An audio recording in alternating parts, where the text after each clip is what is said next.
Alors, on va aborder la fin du calcul intégral et pour ça, il faut que je revienne un petit peu sur ce qu'on a déjà vu sur ce calcul intégral. Donc, on est parti au départ de la courbe représentative d'une fonction continue positive sur un intervalle AB. Donc, on a petit a, petit b ici. Et on avait dit que, en fait, le calcul intégral servait à calculer les aires comme ça, quand on avait autre chose qu'un carré, qu'un rectangle, ou un triangle, etc. On faisait ici des divisions, on divisait notre intervalle AB, alors ici en 1, 2, 3, en 5, donc ici j'aurai x0, ici j'aurai x1, x2, x3, x4 et x5. Et ça c'est ce qu'on appelle une subdivision, c'est-à-dire qu'on divise l'intervalle AB en 5 petits intervalles de même longueur, de même amplitude. Et qu'est-ce qu'on va faire? On va prendre ici cette chose-là, et on va prendre les rectangles qu'il y a ici à ce niveau-là. Et on va ajouter l'aire des rectangles, bien entendu, pour avoir une valeur rapprochée de l'aire finale. Alors, bien entendu, les rapprochés, on va faire une petite erreur.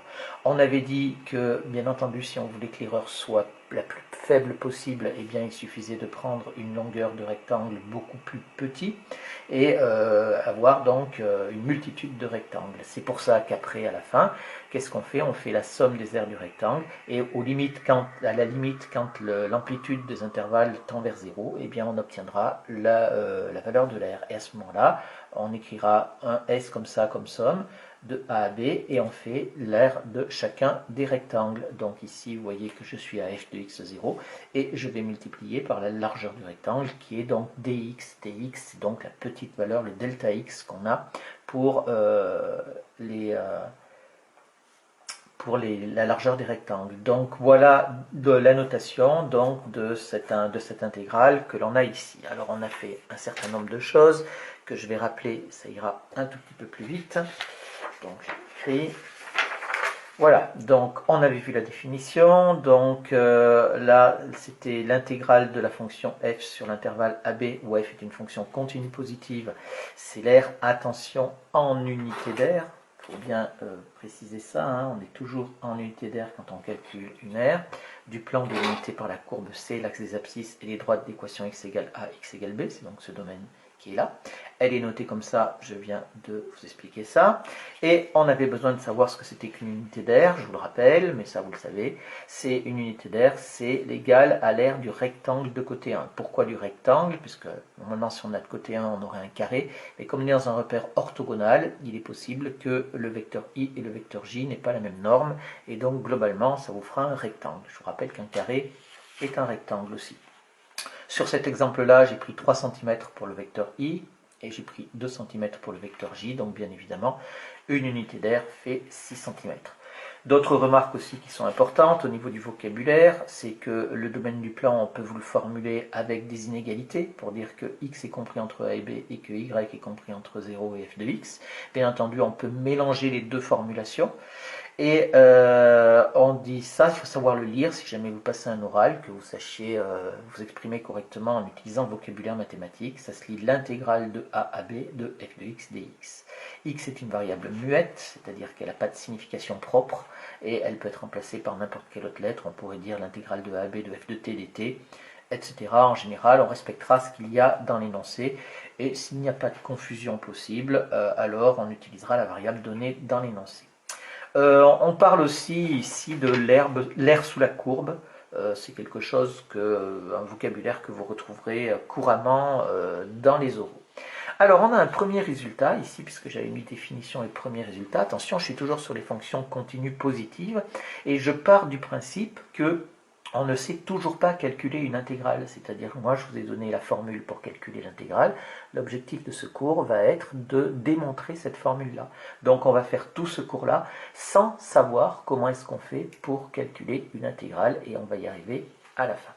Donc on est sur l'intégrale de fonction continue positive, on sait que la définition c'est avec une aire, et ça nous permet d'avoir un premier résultat. Donc un premier résultat ici, une propriété. Donc ici, c'est un premier résultat.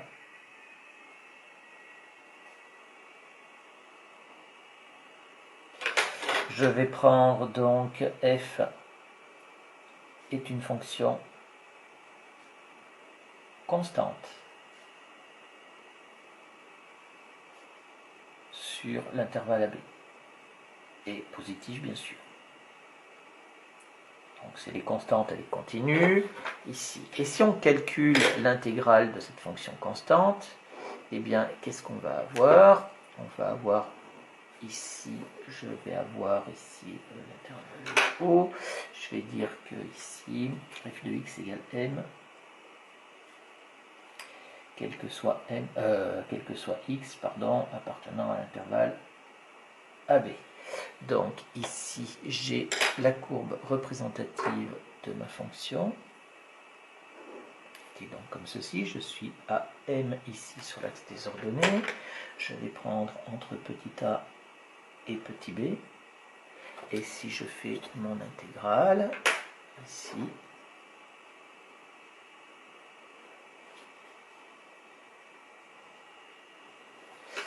voilà, je vais avoir cette intégrale qui va être ici.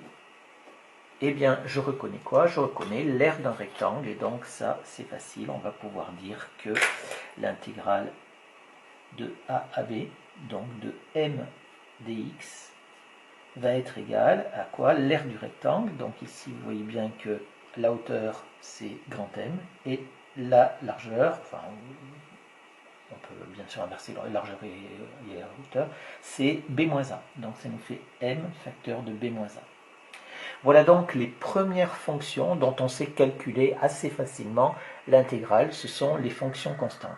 Ça, c'est un résultat qu'il faut avoir tout le temps à l'esprit, c'est une propriété qui est très importante et qu'on utilisera beaucoup dans les démonstrations et qui nous permettra aussi d'aller beaucoup plus vite dans certains exercices. Donc il faut tout le temps l'avoir à l'esprit. C'est la première fonction dont on sait calculer l'intégrale facilement.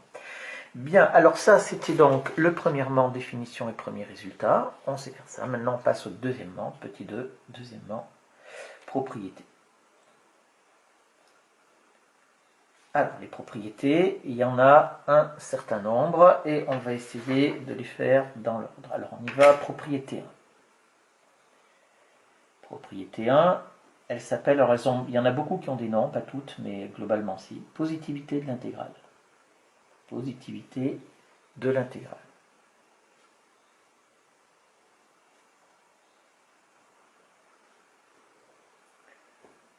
Positivité de l'intégrale ici, eh bien on a si f est continue positive et continue positive sur AB,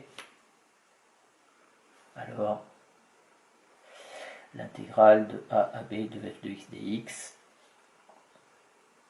est positive aussi. C'est évident puisqu'on a défini la fonction, l'intégrale comme étant une aire est toujours positive, donc il n'y a pas de souci. Donc ça, c'est la première propriété, elle ne nécessite pas de grande démonstration, c'est évident. Deuxième propriété, propriété 2, on va avoir la relation de Chasles que l'on retrouve un petit peu partout, relation de Chasles.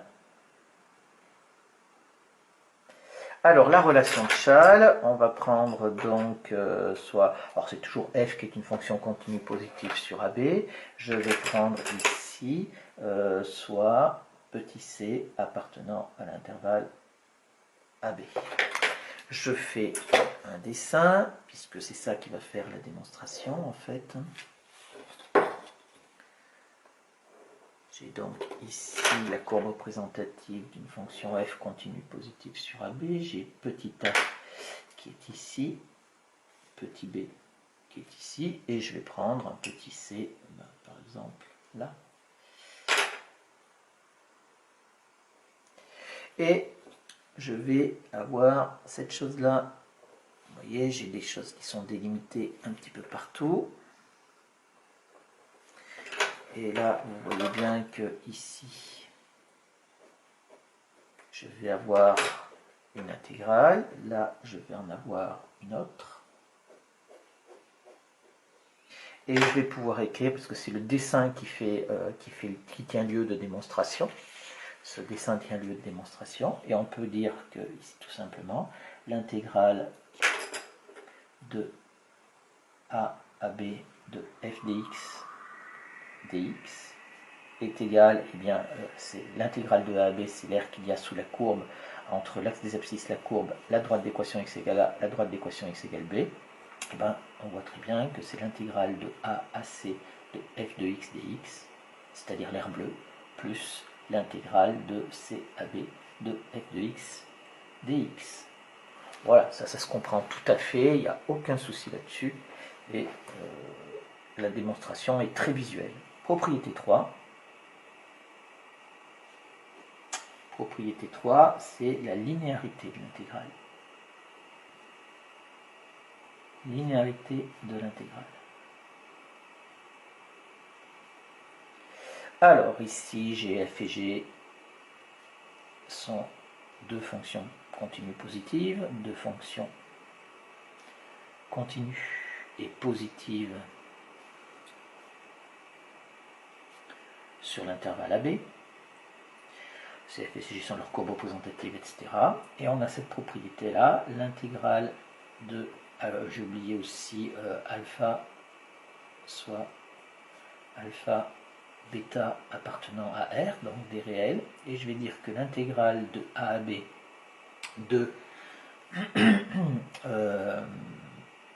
alpha f de x plus bêta g de x dx, ici je peux mettre des parenthèses, est égal à alpha fois l'intégrale de a à b de f de x dx plus bêta fois l'intégrale de a à b de g de x dx. C'est-à-dire que l'intégrale, en gros, est compatible, entre guillemets, avec l'addition et la multiplication par un réel, donc avec la soustraction ici.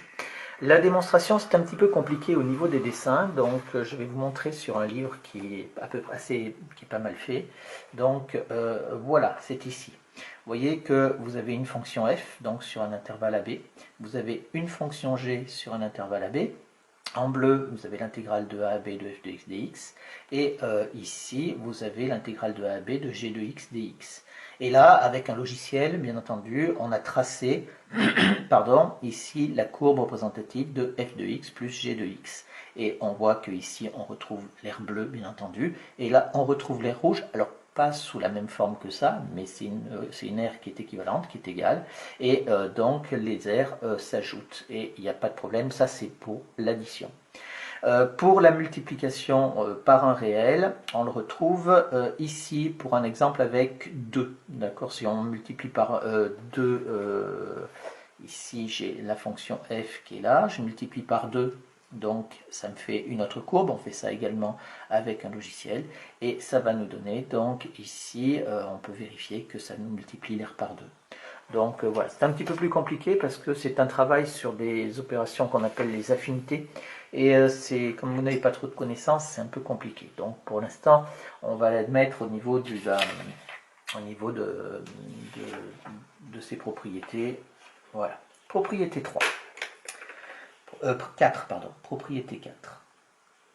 Alors, la propriété 4, ça va être les intégrales et inégalités. Intégrales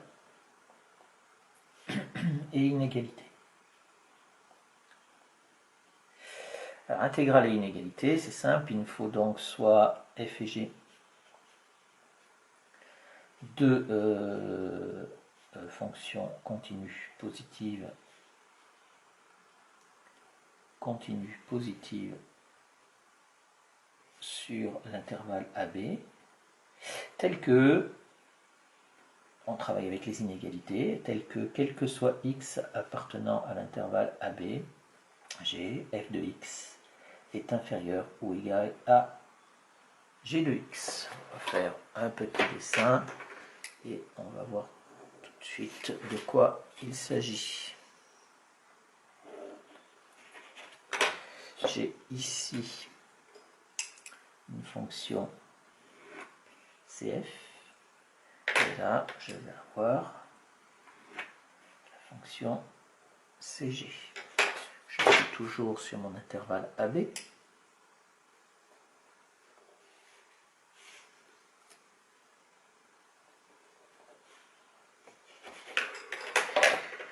Et donc ici j'ai l'intégrale de f de x, g de x, de f de x dx, et ici j'ai l'intégrale de g de x dx. On est bien d'accord que si la fonction g est supérieure à la fonction f, la courbe est au-dessus, et donc l'aire sur la courbe est bien évidemment plus grande. Donc on a l'intégrale de a à b de f de x dx est inférieure ou égale à l'intégrale de a à b de g de x dx. Voilà, donc l'intégrale conserve les inégalités et c'est quelque chose qui est important. Alors la propriété 5 est une propriété importante parce que vous allez la rencontrer souvent dans les exercices. C'est la valeur moyenne d'une fonction. Valeur moyenne d'une fonction sur un intervalle AB. Alors on a toujours f qui est une fonction continue positive sur l'intervalle AB. On a sa courbe représentative.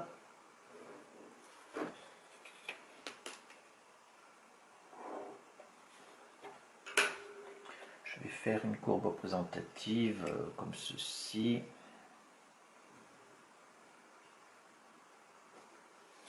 Voilà, je vais prendre un intervalle AB ici, petit a, et je vais prendre petit b, petit b. J'ai bien sûr ici l'aire sous la courbe, c'est-à-dire l'intégrale.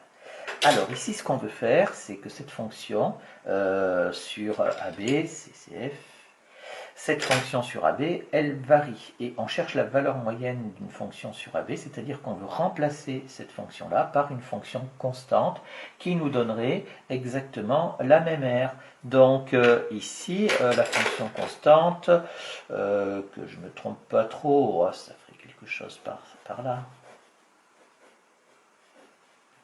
Je vais avoir m ici, et on est bien d'accord que si je prends l'aire sous la courbe, c'est-à-dire que j'obtiens donc tout ça, ici, et bien ça va nous donner la même aire que la rose. Vous voyez que la bleue, là ici j'ai ça en plus et j'ai ça en plus, oui, mais dans la rose, j'ai bien sûr ça en plus, c'est-à-dire toute la partie, donc ça se compense. Donc ici, on cherche une fonction constante. On cherche une fonction constante dont l'intégrale est la même que celle de f. Donc, qu'est-ce qu'on veut avoir ici? Donc, on doit avoir, pour répondre à ce problème-là, on doit avoir l'intégrale de a à b de f de x dx est égale à l'intégrale de a à b de m dx. D'accord? Puisque ici, on prend l'intégrale d'une fonction constante. Et ça va nous faire être équivalent à dire quoi? Eh bien, l'intégrale de a à b de f de x dx, on laisse, ici f de x dx, est égale, et là on a l'intégrale d'une fonction constante, et on a vu dans le résultat précédent que c'était m facteur de b moins a. Et donc ça, c'est équivalent à dire donc que m va être égal, puisque c'est ce qu'on cherche, hein, on cherche la fonction constante, donc on cherche la valeur de m, et bien ça va être égal à 1 sur b moins a fois l'intégrale de a à b de f de x dx. Et c'est ça qu'on va appeler la valeur moyenne de la fonction sur AB. Donc ici, la valeur moyenne d'une fonction f continue positive sur un intervalle AB et 1 sur b moins a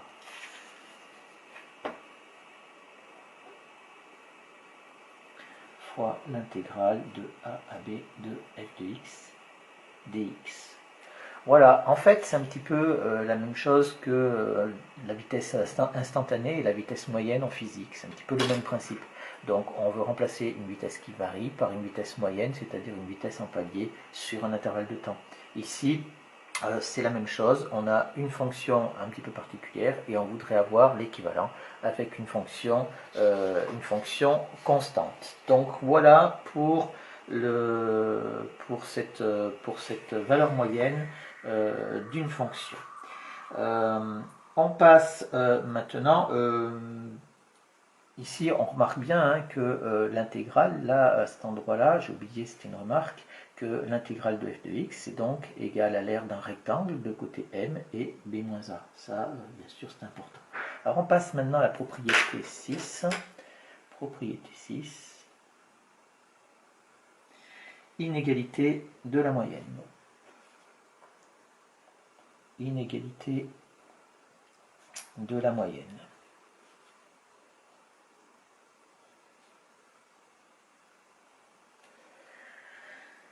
Alors, je vais dire donc soit f une fonction continue positive,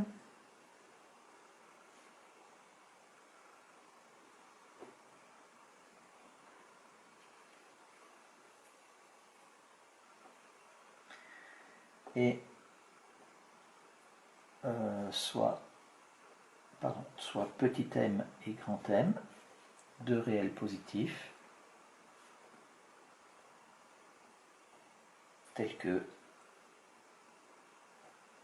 pour tout x appartenant à l'intervalle AB, on a f de x qui est compris entre petit m et grand M. Donc ça, c'est quelque chose qui nous donnerait, si on était avec des suites, on dirait que la suite est bornée. C'est un vocabulaire qu'on peut utiliser aussi pour les fonctions. Donc la fonction, elle est bornée sur l'intervalle AB par petit m et grand M.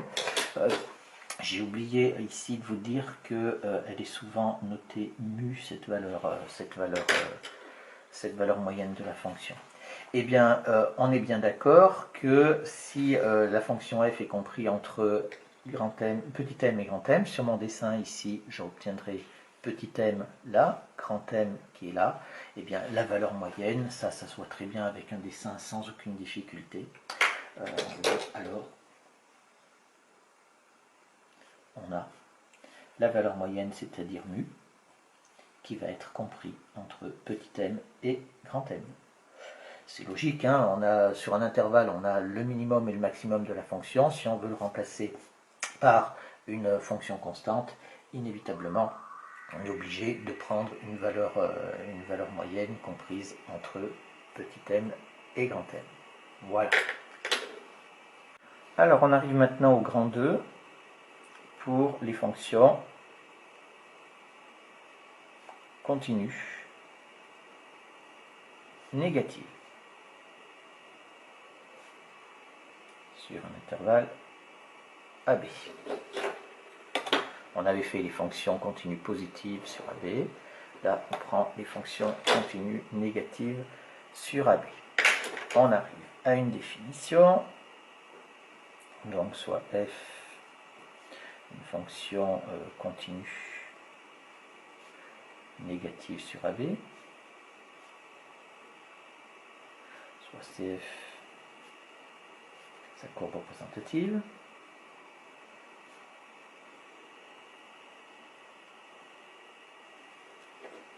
Je fais un dessin.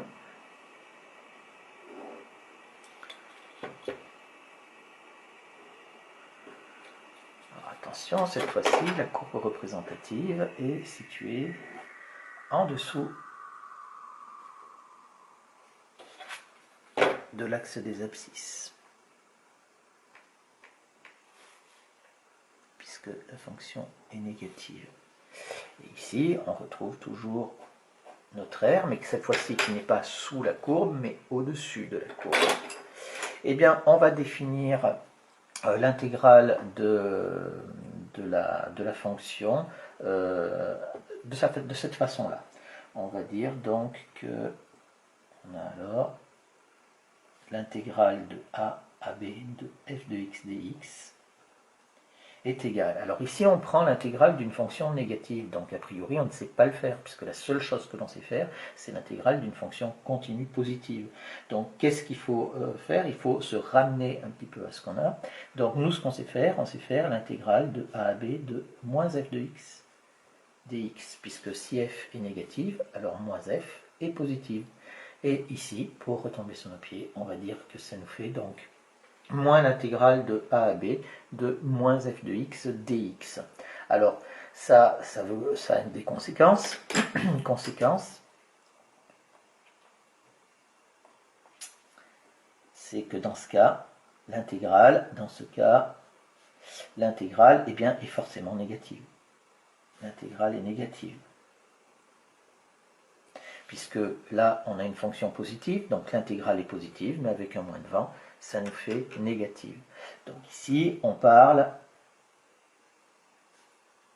d'aire négative. Alors, je le mets entre guillemets, parce qu'une aire, c'est jamais négatif. Hein, mais, alors en mathématiques, comme on ne peut pas parler négative, ou plutôt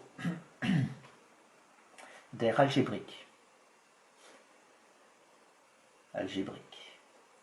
Alors, l'aire algébrique, c'est un mot que vous avez entendu déjà en probabilité quand on parle du gain algébrique d'un joueur dans un jeu. Bien entendu, le gain algébrique, ça veut dire qu'il peut être positif si le joueur gagne et il peut être négatif s'il perd. Donc, voilà. Donc, alors, non, en principe, un gain, c'est toujours pareil, c'est toujours quelque chose de positif. Donc, voilà. Maintenant, propriété. On sait ce que c'est que l'intégrale d'une fonction continue négative. Donc, propriété, eh bien, on retrouve les mêmes propriétés que pour les fonctions continues positives.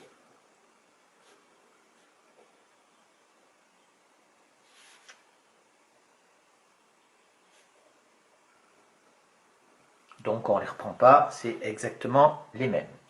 Donc, maintenant, on sait faire les fonctions continues positives, les fonctions continues négatives. Donc, on va passer au grand 3, fonction continue sur AB. Ici, et extension de la notation, puisqu'on va avoir une notation. Extension de la notation.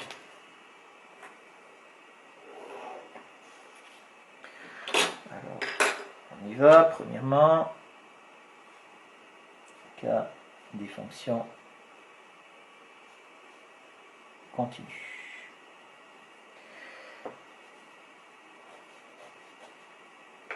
Alors, on y va. Donc, il faut comprendre comment est-ce qu'on va faire. En fait, on sait faire les intégrales avec les fonctions positives, on sait faire les intégrales avec les fonctions négatives, et maintenant, on veut faire avec une fonction quelconque. Donc, on va prendre donc soit f, une fonction continue sur un intervalle AB. Donc, je vais vous faire une courbe représentative d'une fonction f qui est continue sur l'intervalle AB. Et je vais prendre quelque chose d'assez facile pour moi pour le dessin, mais vous savez que c'est compliqué. Voilà, j'ai donc ici CF. D'accord? Eh bien, qu'est-ce qu'on va faire? On va définir ici, on définit deux fonctions. Alors, étant donné que je ne sais pas faire quand une fonction est à la fois négative et positive, donc il va falloir que je me débrouille pour me ramener à des fonctions positives ou des fonctions négatives. Donc, deux fonctions f plus et f moins. On les note comme ça, telles que f plus de x est positif sur i, sur l'intervalle AB, et f moins de x est négatif sur l'intervalle AB. Donc, qu'est-ce qu'on va faire? Eh bien, on va prendre pour f+, je vais faire en rouge, pour f+, quand la fonction est négative, on va prendre f+, qui est égal à 0. Quand elle est positive, on va conserver notre fonction f que l'on peut avoir. J'ai oublié de prendre a ici et b là. Voilà, ici, ça, c'est f+. Et pour f-, eh bien, pour f-, je vais prendre ici, je vais prendre la fonction f- quand elle est là, quand elle est négative, et quand c'est positif, je vais prendre 0. Donc je vais dire ici, f plus de x est égal à f de x si f de x est positive, et est égal à 0 si f de x est négative.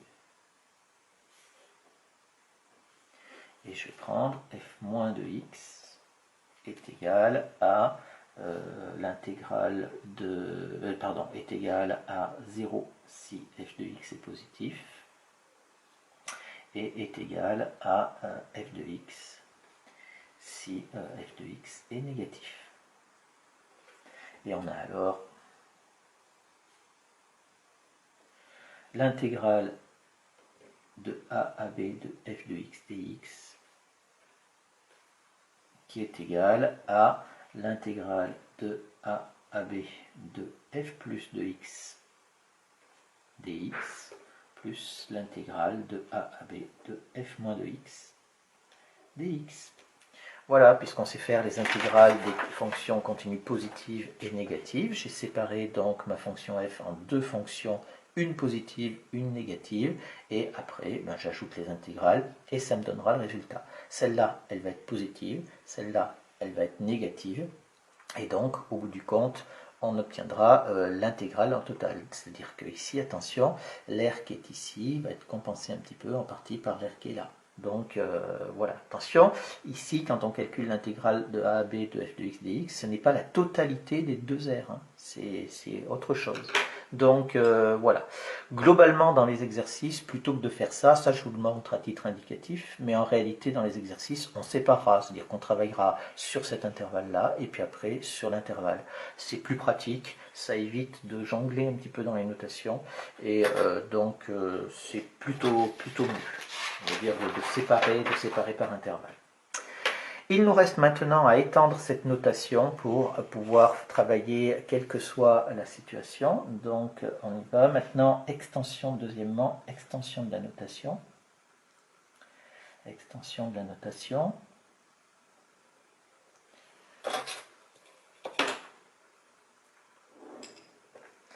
Et bien, toute cette extension de la notation, elle va venir à... j'ai oublié quelque chose, excusez-moi. Les propriétés, c'est pareil, hein. Les propriétés sont les mêmes. Les propriétés restent les mêmes. Les propriétés restent les mêmes. C'est important de le dire quand même, il ne faut pas l'oublier. Donc l'extension de la notation, elle va venir de la relation de Chasles. On va dire que d'après la relation de Chasles, on peut écrire quoi? On peut dire que l'intégrale de a à a de f de x dx est égale à l'intégrale de a à b de f de x dx plus l'intégrale de b à a de f de x dx. D'accord, la relation de Chasles, je vous rappelle, hein, on voit bien parce que ici j'ai B et là j'ai B ici, donc je vais de A à B, puis après je repars de B pour aller jusqu'à A, et donc après seul compte le point de départ, c'est-à-dire le A, et on arrive à l'arrivée A.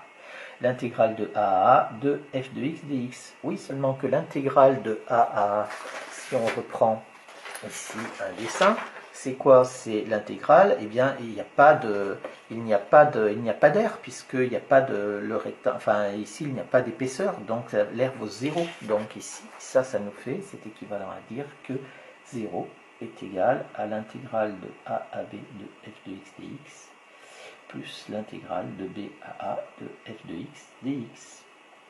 Donc c'est équivalent à dire que l'intégrale de b à a de f de x dx est égale à moins l'intégrale de a à b de f de x dx.